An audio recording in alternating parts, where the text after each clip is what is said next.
Polisi menggerebek kantor perusahaan pinjaman online di Sleman, Yogyakarta. Lebih dari 80 orang ditahan.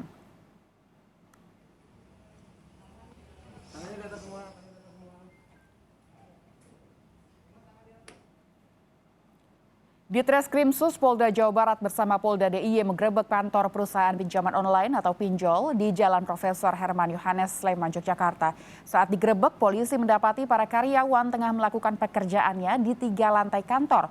Mereka sebagian besar bertugas menjadi operator sekaligus debt collector. Hingga Kamis malam, polisi menangkap lebih dari 80 orang dalam kasus ini. Penggerebekan perusahaan pinjaman online ini bermula dari laporan seorang warga.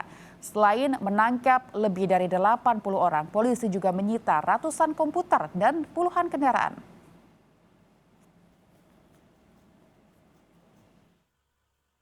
Dari pengembangan itu kami menemukan dan hasil penyelidikan menunjukkan bahwa pelaku ini diduga berasal dari daerah yang sedang kami lakukan penggerbekan dan pengungkapan bersama dengan jajaran Direktorat Kriminal Khusus Polda DIY.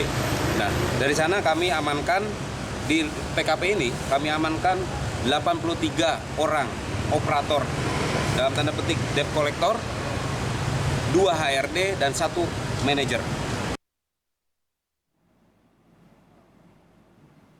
Selain di Sleman, Yogyakarta, Polda Metro Jaya menggerebek perusahaan penyedia jasa penagih hutang pinjaman online di kawasan Green Lake, Tangerang, Banten. 32 karyawan penagih pinjaman online ditangkap. 32 karyawan ini ditangkap polisi dari tim Cyber di Treskrimsus Polda Metro Jaya di Ruko Crown Block C17, Green Lake City, Tangerang, Banten. Polisi menyebut perusahaan melakukan penagihan pinjaman dengan cara yang melanggar hukum, mulai dari ancaman secara langsung hingga mengunggah konten bermuatan pornografi.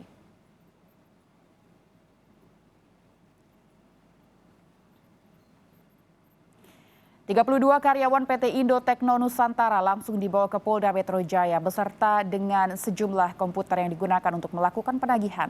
Polisi mengatakan aktivitas mereka sangat meresahkan, bahkan ada beberapa korban dari masyarakat yang stres karena para pelaku tak segan meneror dan mengancam debitur yang telat membayar.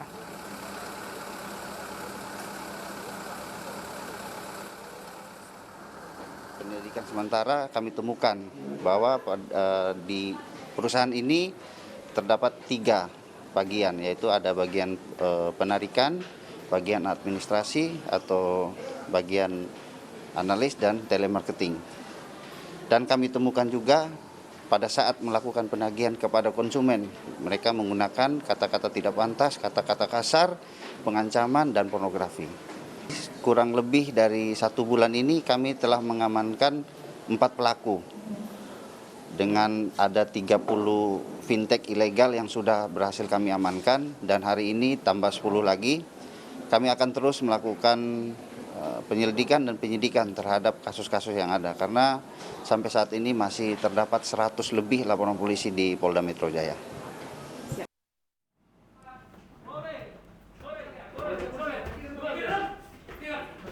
Sementara di Cengkareng, Jakarta Barat, unit Krimsus Satuan Reserse Kriminal Polres Jakarta Pusat menggerebek ruko yang dijadikan kantor pinjaman online ilegal.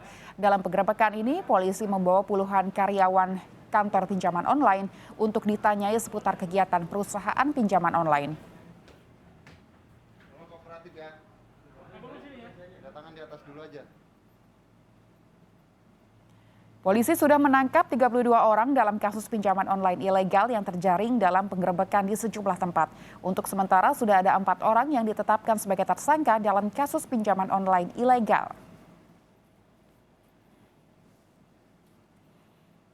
Polda Metro Jaya sudah berhasil mengamankan 4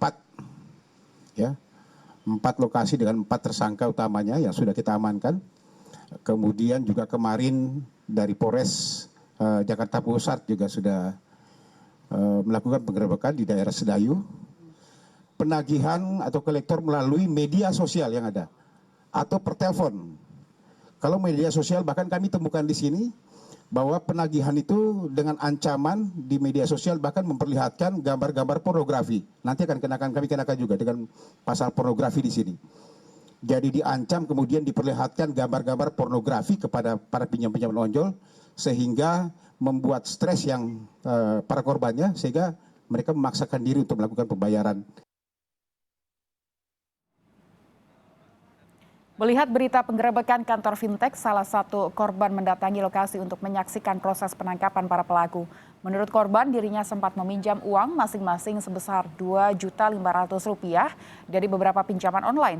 Namun akibat bunga dan denda yang dikenakan, ia harus membayar pinjaman sebesar Rp104 juta, sehingga hutang korban itu sulit dilunasi.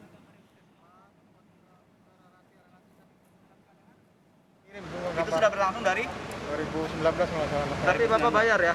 Bayar, nah saya bayar terus kan pakai ATM saya nggak tahu. Udah bayar berapa, Pak? Jumlah totalnya sekitar 104. Enggak, yang udah dibayarkan berapa, Pak? 104 juta. 104 juta dibayar, dari 2 juta dibayarkan 104 Iya, juta. mungkin berapa pinjaman kali nggak tahu juga anak saya ini. Jadi Oh, masalah tapi ini. sepengetahuan Bapak, anak Bapak minjamnya 2 juta ya, Pak? Iya. Oh,